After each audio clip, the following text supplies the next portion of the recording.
नमस्कार छात्रों। नमक का दरोगा कहानी का भाग 2 लेकर मैं उपस्थित हुई हूँ। छात्रों, आप काव्य खंड से भी पढ़ रहे हैं। दीपा मैम जी आपको पढ़ा रही हैं और मैं गद्य खंड से आपको भाग 1 इस पाठ का पढ़ा चुकी थी। आज भाग 2 लेकर मैं आई हूँ। छात्रों, आशा है कि आप सभी घर पर स्वस्थ और सुरक्षित होंगे और अपना विशेष ध्यान रख रहे होंगे, साथ में अपने परिवार का भी विशेष ध्यान रख रहे होंगे।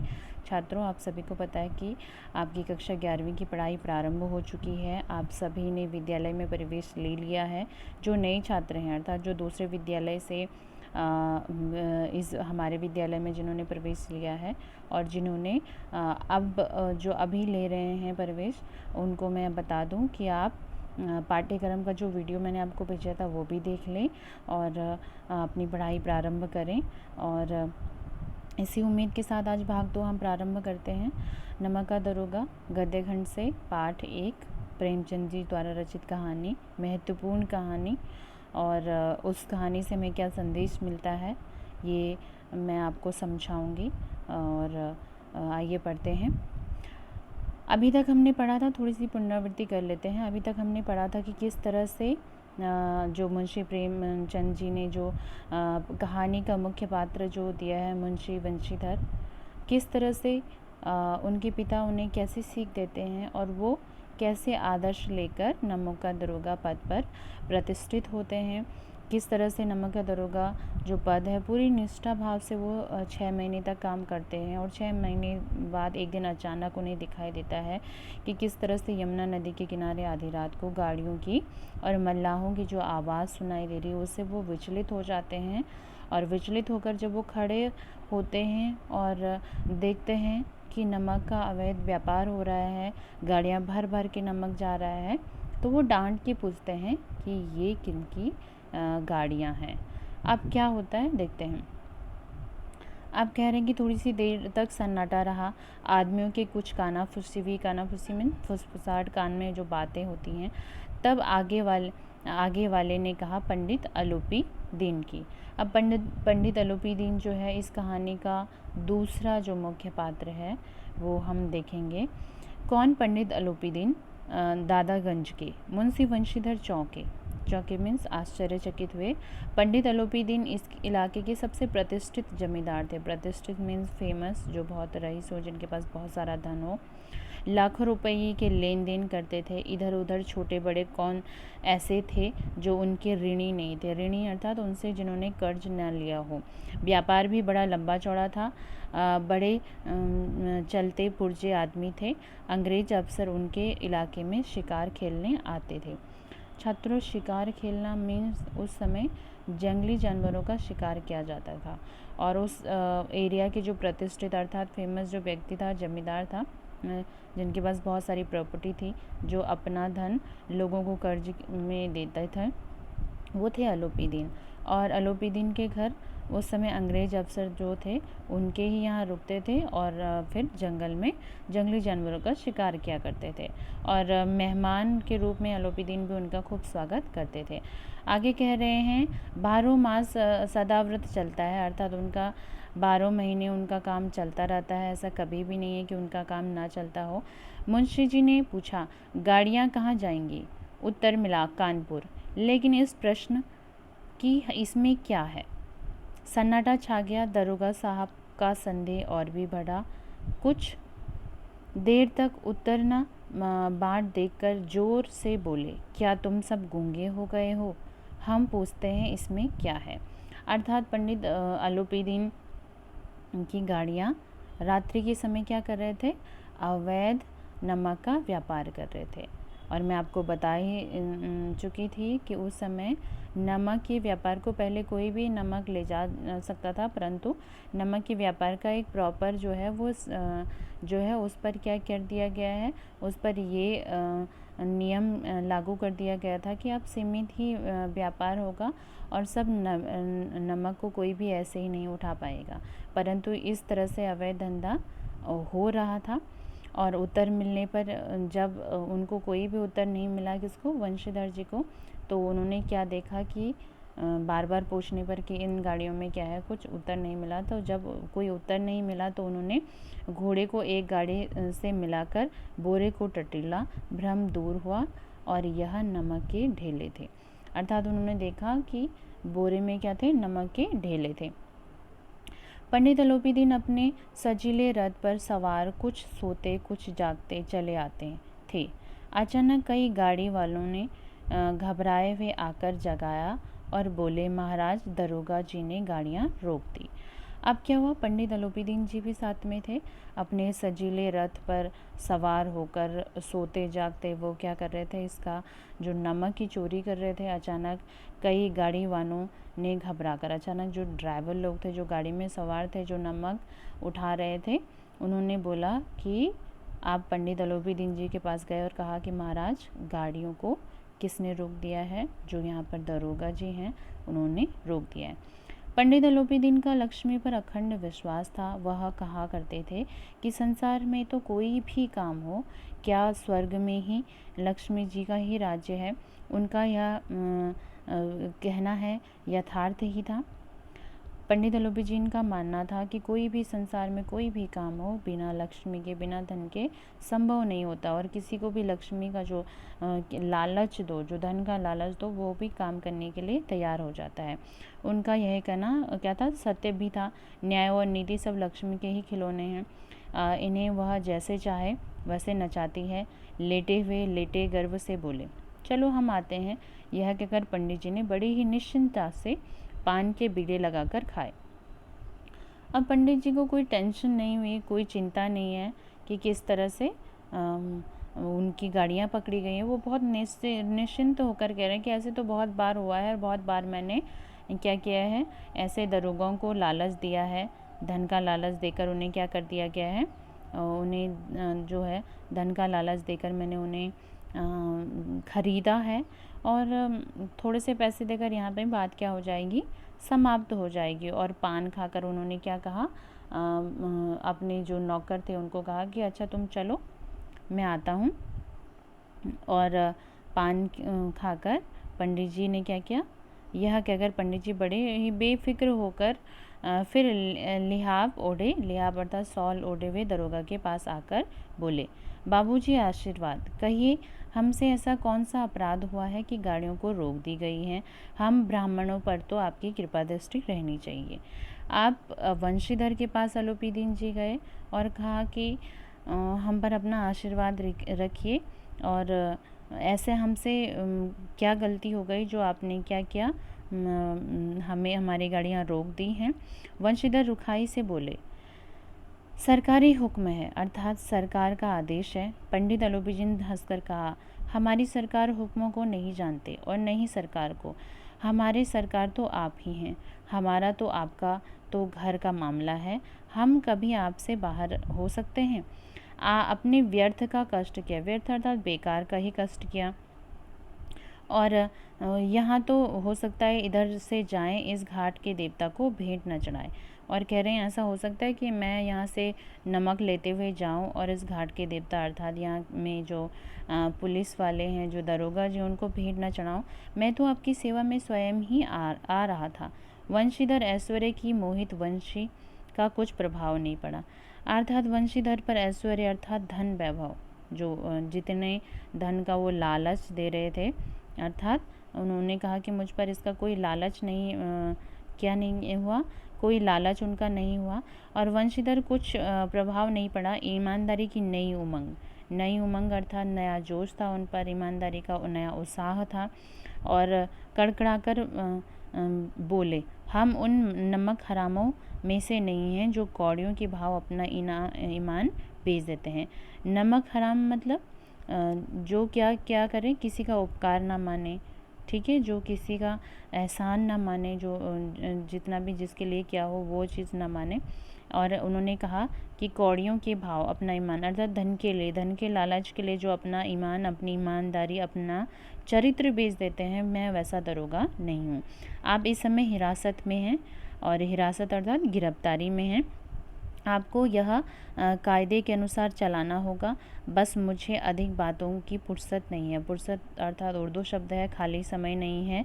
और जमादार बदलू सिंह, तुम इन्हें हिरासत में ले लो, मैं हुक्म देता हूँ। अर्थात किस तरह से उन्होंने हुक्म दिया कि मैं हुक्म देता हूँ कि तुम इन्हें क्या कर लो, हिरासत में ले लो। अब पंडित अलोपीदीन जी जो हैं वो स्तंभित हो गए हैं। स्तंभित अर्थात एक स्टैचू की तरह हो गए हैं, हैरान हो गए हैं। और किस तरह से गाड़ियों वालों से हलचल मच गए और सारी जितनी भी गाड़ी वाले थे वो सब स्तंभित मीन्स चकित होना, हैरान होना। जितने भी ड्राइवर थे उनमें हलचल मच गई। पंडित जी के जीवन में कदाचित यह पहला अवसर था कि पंडित जी को यह ऐसी कठोर बातें सुननी पड़ी। पंडित जी के जीवन में ऐसा कभी हुआ ही नहीं, हर किसी ने उनकी बात मानी और ऐसा कभी अवसर नहीं पड़ा कि उनके साथ ऐसा हुआ हो। तो उनके लिए क्या था, ये आश्चर्यचकित था। और बदलू सिंह आगे बढ़े किंतु रौब के मारे साहस ना हुआ। रौब के मारे साहस मतलब प्रभाव के, अलोपीदीन जी का प्रभाव ही इतना था कि उन्हें उनका साहस नहीं हुआ, उनका हाथ पकड़ सके। पंडित जी ने धर्म को धन के ऐसा निरादर करते हुए कभी नहीं देखा। पंडित जी ने कभी नहीं देखा कि इतना अपमान कोई धन का, लक्ष्मी का करता हो। पहली बार उन्हें ऐसा चरित्र देखा जो कि अपने कर्तव्य और अपने जो पद के प्रति पूर्ण निष्ठा भाव से उसे निभा रहा है। और किस तरह से विचार किया, यह अभी उदंड है, उदंड लड़का है अर्थात नासमझ लड़का है। और उन्होंने कहा कि इसे अभी क्या है, ये उदंड था, शरारती है, इसे समझ नहीं है कि पैसों की क्या कीमत है। माया मोह के जाल में अभी नहीं फंसा। माया मोह अर्थात संसार का जो आकर्षण है, संसार का जो क्या है, जो आकर्षण है उसमें नहीं फंसा। अभी अल्हड़ है, अल्हड़ मीन्स मस्त है और झिझकता है। और कह रहे हैं कि पैसे लेने में वो झिझकता है अर्थात पैसे लेने में उसे अभी थोड़ा सा आपत्ति होती है। बहुत दीन भाव से बोले, बाबू साहब ऐसा ना कीजिए, हम मिट जाएंगे, इज्जत धूल में मिल जाएगी, हमारा अपमान करने से आपके हाथ क्या आएगा, हम किसी भी तरह आपसे बाहर नहीं हैं। किस तरह से पंडित अलोपीदीन ने वंशीधर जी को खरीदने की पूरी कोशिश की। मन ही मन में सोचा कि अभी शरारती लड़का अभी जवान है और अभी इसको समझ नहीं है कि पैसों की कीमत क्या होती है। वंशीधर के कठोर स्वर से कहा, हम ऐसी बातें नहीं सुनना चाहते। अलोपीदीन ने जिस सहारे से चट्टान समझ रखा था वह पैरों के नीचे खिसकता हुआ मालूम हुआ।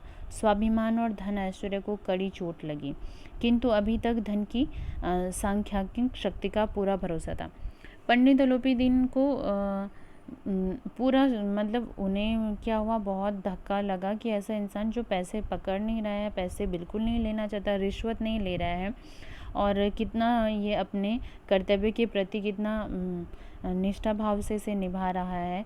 उन्होंने सोचा कि फिर भी उन्हें विश्वास था कि धन का सांख्यिक शक्ति का मतलब धन की अधिकता की शक्ति पर पूरा भरोसा था।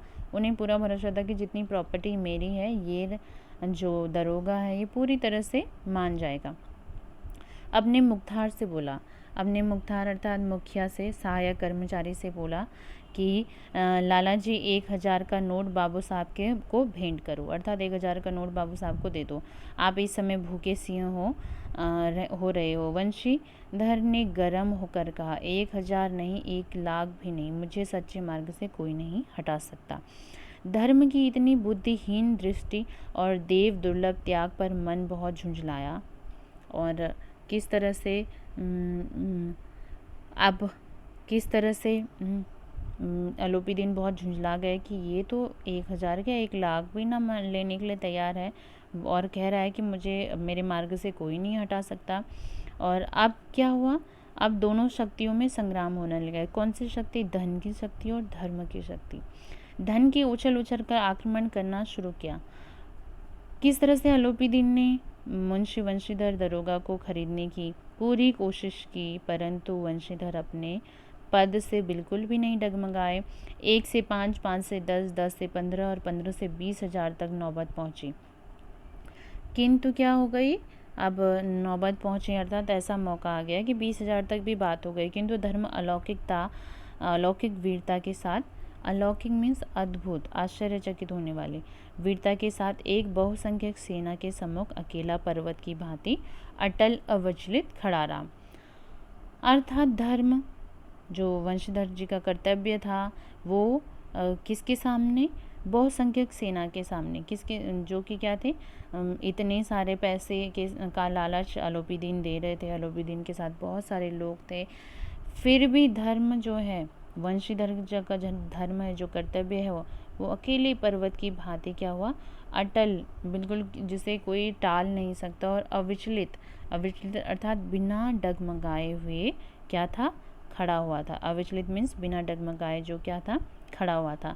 अलोपीदीन निराश होकर, निराश अर्थात जब कोई आशा की किरण न दिखाओ, बोले अब इससे अधिक मेरा साहस नहीं, आगे आपको अधिकार है। वंशीधर ने अपने जमादार को ललकारा। बदलू सिंह मन में दरोगा जी को गालियां देता हुआ पंडित अलोपीदीन की ओर बढ़ा।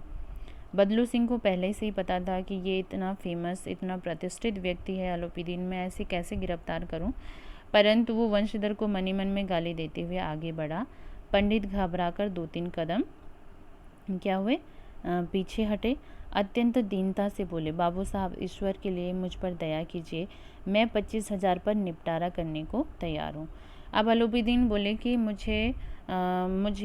पर दया कीजिए, मेरी बहुत बेइज्जती हो जाएगी, और किस तरह से पूरे एरिया में, पूरे इलाके में सब मुझे जानते हैं कि मैं कितना प्रसिद्ध हूँ।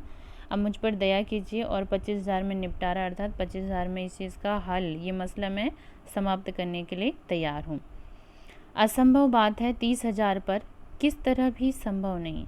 आप वंशीधर बोलते हैं किसी भी तरह यह संभव नहीं। क्या 40,000 पर भी नहीं? 40,000 नहीं, 40 लाख पर भी असंभव है। बदलू सिंह इस आदमी को अभी हिरासत में ले लो। आप वंशीधर आदेश देते हैं कि बदलू सिंह इस आदमी को गिरफ्तार कर लो, मैं एक शब्द भी नहीं सुनना चाहता। धर्म ने धन के पैरों तले कुचल डाला। अलोपीदीन एक एक हष्टपुष्ट मनुष्य को हथकड़ियों के लिए अपनी तरफ आते देखा। चारों ओर निराश और कातर दृष्टि से देखने लगे।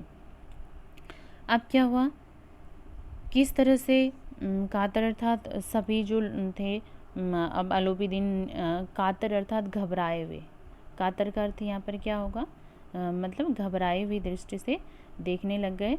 और किस तरह से, और देखने लगे। इसके बाद एकाएक अर्थात सडनली मूर्छित हो गए, मूर्छित हो गए अर्थात बेहोश हो गए। और क्या हो गए, वो बेहोश हो गए कि मुझे गिरफ्तार करने वाला ऐसा व्यक्ति मैंने कभी देखा नहीं है, जो पैसों का लालच जिससे नहीं है। और ये सोचते ही उन्होंने देखा कि एक आदमी मुझे गिरफ्तार करने के लिए आ रहा है, बेहोश हो गए। दुनिया सोती थी पर दुनिया की जीभ जागती थी। सवेरे देखे तो बालक वृद्ध सबसे मुंह में यही बात सुनाई देती थी, जिसे देखिए वही पंडित जी के इस व्यवहार पर टीका टिप्पणी कर रहा था। अब टीका टिप्पणी करना मीन्स अपनी प्रतिक्रिया देना, अपनी क्या देना, अपनी बात रखना। निंदा की बौछारें हो रही थी, सब जगह से क्रिटिसाइज हो रही थी, निंदा बुराई सब जगह से हो रही थी। मानव संसार अब पानी का पाप कट गया हो। पानी को दूध के नाम से बेचने वाला ग्वाला कल्पित रोजान मंचे, किस तरह से कह रहे हैं, कल्पित अर्थात कल्पना से। रोजाना मचे मीन्स रोजाना मचे, हर रोज की कार्यवाही लिखने वाला रजिस्टर, जो कि हर रोज कितने कितना कर्ज लिया, कितने कुछ लिया, भरने वाला अधिकारी वर्ग, रेल में बिना टिकट सफ़र करने वाला बाबू लोग, जाली दस्तावेज बनाने वाले सेठ और साहूकार, यह सब के सब देवताओं की भांति गर्दनें चला रहे थे और सभी कुछ ना कुछ कर रहे थे। सभी जो नकली दस्तावेज अर्थात जो क्या कर रहे हैं, जो जिसे सनद बोलते हैं मीन्स एविडेंस, वो सब लोग क्या कर रहे थे, गर्दनें चला रहे थे, अर्थात गर्दनें चला रहे थे अर्थात बढ़ चढ़कर क्या कर रहे थे, बुराई कर रहे थे। सब क्या कर रहे थे, जब दूसरे दिन मतलब एक दूसरे में जोर जोर से बोल रहे थे, इस हर तरफ से आलोचनाएं सुनाई दे रही थी। अब जब दूसरे दिन ही पंडित अलोपीदीन अभियुक्त होकर, अभियुक्त मीन्स दोषी, अभियुक्त किसे बोलते हैं यहाँ पर, अभियुक्त होकर अभियुक्त का मतलब क्या हो गया, दोषी होकर कांस्टेबलों के साथ क्या हुआ, अब जो सिपाही थे, कांस्टेबल मीन्स सिपाहियों के साथ क्या करने लगे, के साथ हाथों में हथकड़ियाँ, हृदय पर गलानी और क्षोभ भरे क्या गलानी अर्थात पाप बोध, क्षोभ अर्थात गुस्सा भरे, लज्जा से गर्दन झुकाए, लज्जा अर्थात शर्म से गर्दन झुकाए अदालत की तरफ चले तो सारे शहर में हलचल मची हुई थी। मेलों में कदाचित आंखें इतनी व्यग्र न होती होंगी। यहाँ पर मीन्स व्यग्र अर्थात परेशान होना, न होते होंगे। भीड़ के मारे छत और दीवार में कोई भेद न रहा और किंतु अदालत पहुँचने की देर थी। पंडित अलोपीदीन इस अगाध वन के सिंह थे। अब अगाध अर्थात अथाह अपार, जिसका कोई क्या नहीं है, कोई अंत नहीं है, इतनी प्रॉपर्टी उनके पास थी। और उस वन के क्या थे, वो सिंह शेर थे। अधिकारी वर्ग उनके भक्त थे, अमले उनके सेवक थे। अमले अर्थात कचहरी के छोटे कर्मचारी, जहाँ पर कोर्ट कचहरी के क्या छोटे कर्मचारी भी उनके क्या थे, भक्त थे। वकील मुख्तार, वकील और जो मुख्य कर्मचारी हैं उनकी आज्ञा का पालन करते थे। और अर्दली अर्थात सेवक अफसर का जो निजी चपरासी होता है, जो उसका सिक्योरिटी होता है, चपरासी और चौकीदार तो उनके बिना माल के गुलाम थे। अर्थात ये अगले दिन जब किस तरह से पंडित अलोपीदीन पहुँचे तो सब के सब उनके क्या थे, सेवक ही थे। और इस तरह से पंडित अलोपीदीन को मुंशी बंशीधर ने गिरफ्तार कर लिया। तो छात्रों, यहाँ से हमें देखने को मिल रहा है कि किस तरह से धन और धर्म, दो महान शक्तियों के बीच संग्राम की कहानी प्रेमचंद जी ने लिखा है। किस तरह से भ्रष्टाचार का बोलबाला की तरफ लिखा है कि कुछ भी कर लो, अगर जो सत्य की राह पर चलने वाला व्यक्ति है उसे कोई नहीं खरीद सकता। चाहे आप कितना भी फिर प्रयास कर लो, उसे कोई खरीद नहीं सकता। और वही बात हमें यहाँ पर देखने को मिल रही कि धर्म और धन के मध्य जो द्वंद्व हो रहा है, जो युद्ध हो रहा है, उसमें हमें धर्म को जीतता हुआ हम देख रहे हैं। साथ में भ्रष्टाचार की बहुत बड़ी कहानी प्रेमचंद जी ने लिखी है कि वास्तव में एक सच्चे व्यक्ति को खरीदने का कितना भी प्रयास करो, अगर आपके मन में लोभ नहीं है, लालच नहीं है, तो आपके चरित्र को कोई भी नहीं खरीद सकता। तो छात्रों, ये था हमारा नमक का दरोगा भाग 2। भाग 3 और अंतिम भाग लेकर मैं नेक्स्ट वीडियो में फिर से हाजिर होंगी। आप तब तक के लिए धन्यवाद और घर में पढ़ते रहिए, स्वस्थ और सुरक्षित रहिए और अपना ध्यान रखिए।